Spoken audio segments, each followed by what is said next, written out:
ISIGAW Podcast. I'm Zaynah, your host, and with me is my co-host Gab. Today, we're tackling a major issue, the lack of policies to regulate carbon emissions in Davao and Mindanao, and how this affects communities that rely on natural resources for their livelihood. That's right, Zaina. Climate change isn't just a global crisis, it is something we're already feeling here in Mindanao. Rising temperatures, unpredicted weather, and carbon heavy industries are making it harder for our farmers, fish folk, and workers to survive. Now, what exactly is the problem? Now, I will explain to you what is carbon emission. Now, carbon emission refers to the release of carbon dioxide and other greenhouse gases into the atmosphere. Now, carbon emissions comes from industries, transportation, and deforestation. And while these might seem like distant problems, they have real consequences. Our air is getting more polluted. Our weather is becoming more unpredictable, and our natural resources are suffering. But the ones who are most affected with the farmers, fisherfolk, and everyday workers who rely on nature to make a living. Now, why is it a major problem in Davao and Mindanao? In places like Davao and other parts of Mindanao, many industries operate with little regulations on their emissions, leads to number 1, rising temperature and unpredictable weather. Farmers struggle with extreme heat, drought, and sudden heavy rains that destroy their crops. Number 2, polluted air and water. Factories release harmful smoke and waste, affecting the health of people living nearby.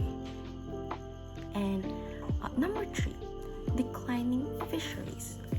Warmer waters and industrial pollution reduce fish populations, making it harder for fisherfolk to earn a living. And number 4, deforestation and land destruction. Illegal logging and land clearing for industries worsen carbon emissions, leading to landslides and flooding. This discussion connects to Karbon Dahan-Dahan, an advocacy pushing for stronger carbon regulations and sustainable practices in Mindanao. With us today are Theodore, a factory employee, Judd, a community member affected by carbon emissions, and Ledina, an environmental expert. Before we begin, let's start with a quick game. Green or Gimmick? We'll mention an environmental solution and you'll say if it's a real solution or just marketing.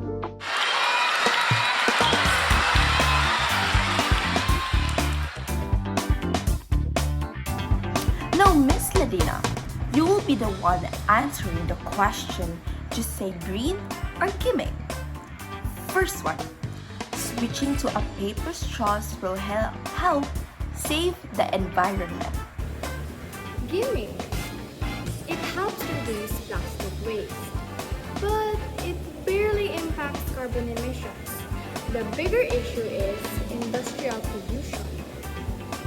Next, for Mr. Judd, transitioning to renewable energy in Davao and Mindanao can significantly reduce carbon footprints.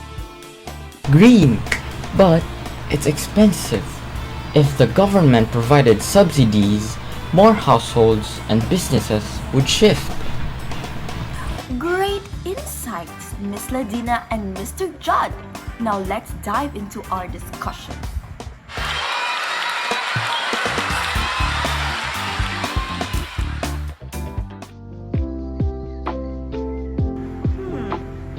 Miss Ledina, can you explain the carbon emission issues in Davao and Mindanao?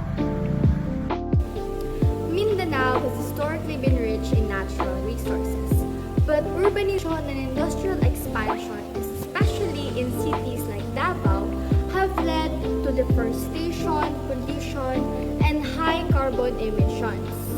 Vehicles, factories, and illegal loggings are major contributors. Now, the problem? The laws regulating these emissions are not strong enough, especially here in Mindanao. And how does this affect communities like Judd's communities? In Davao, air pollution is getting worse. In rural areas, farmers suffer because erratic weather ruins their crops. Our river used to be clear, but now the color of the water is brown. They're filled with industrial waste. People are getting sick, yet we don't see enough actions from our leaders. Now I see. That is why the river in Bangkerahan is always brown.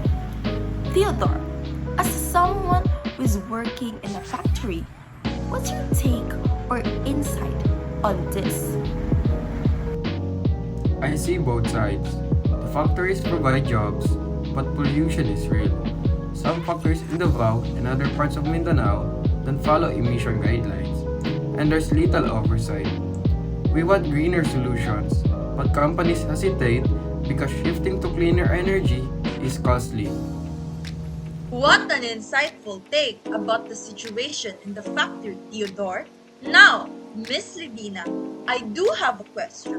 What policies exist and why aren't they enough? There are environmental laws in place, but enforcement is weak. Many industries continue operating without proper emissions control. In Davao, for example, carbon-heavy businesses still thrive because penalties are minimal. Mindanao has vast potential for clean energy, but investment in sustainable practices is low. Oh, really? Now I deeply understand why there are such laws about this dilemma, but it's hard to implement it. Mr. Theodore, do you think stricter policies would work?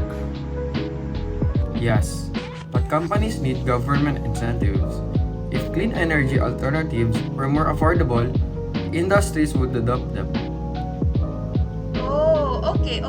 And Judd, do you think people in your communities are aware of these policies? Not really. Many don't understand how carbon emissions connect to their everyday struggles. Education is key, so we need leaders who prioritizes climate literacy and community engagement.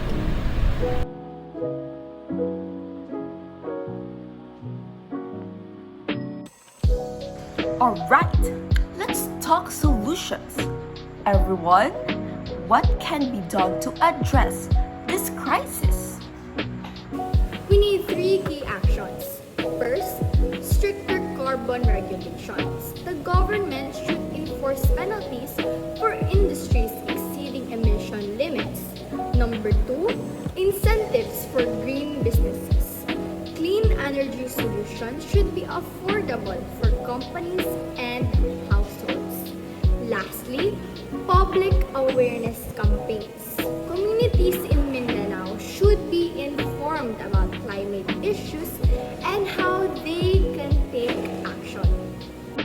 Industries should be held accountable, but they also need practical solutions. If renewable energy sources in Mindanao are made cheaper, more factories will switch. And communities need to be part of policy making. Those who suffer should have a say in creating climate solutions. So, the key points are accountability, support, and education. That's exactly what Karbon Dahan-Dahan is fighting for.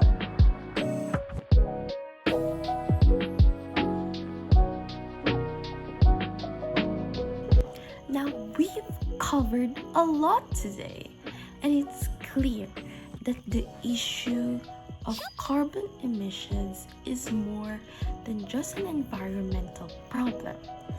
It's a crisis affecting real people in Davao and across Mindanao.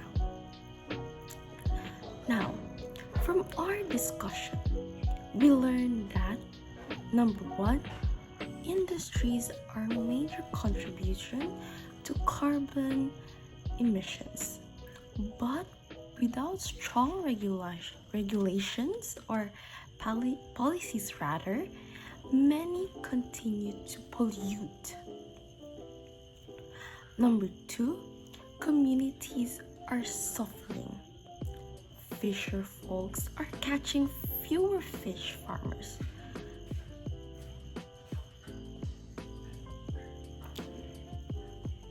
Number two, communities are suffering. Fisher folks are catching fewer fish. Farmers are losing crops due to unpredictable weather, and air pollution is making people sick. Number three, policies exist, but enforcement is weak. Businesses continue harmful practices because penalties are minimal, and many people are unaware of their rights to demand a change. Number four, solutions are possible, but stricter enforcement of laws is strictly encouraged. Incentives for green businesses and better education on climate issues can help reduce emissions.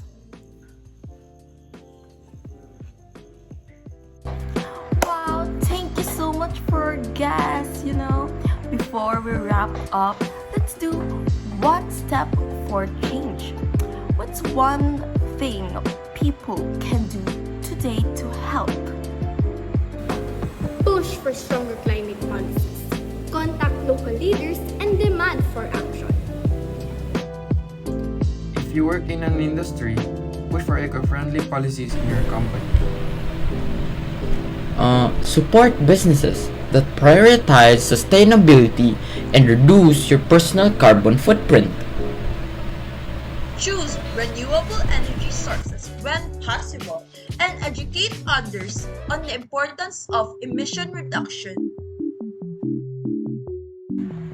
Now that's it for today's episode of Voices for Change.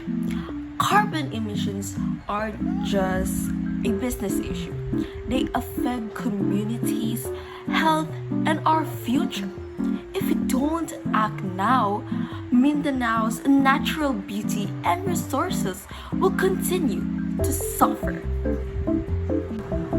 Thank you for our guests for sharing their insights. Follow Karbon Dahan-Dahan and stay involved. Together, we can slow down carbon emissions and protect Davao and Mindanao's communities. Until next time, this is ISIGAW Podcast, and stay informed, stay involved, and be part of the change.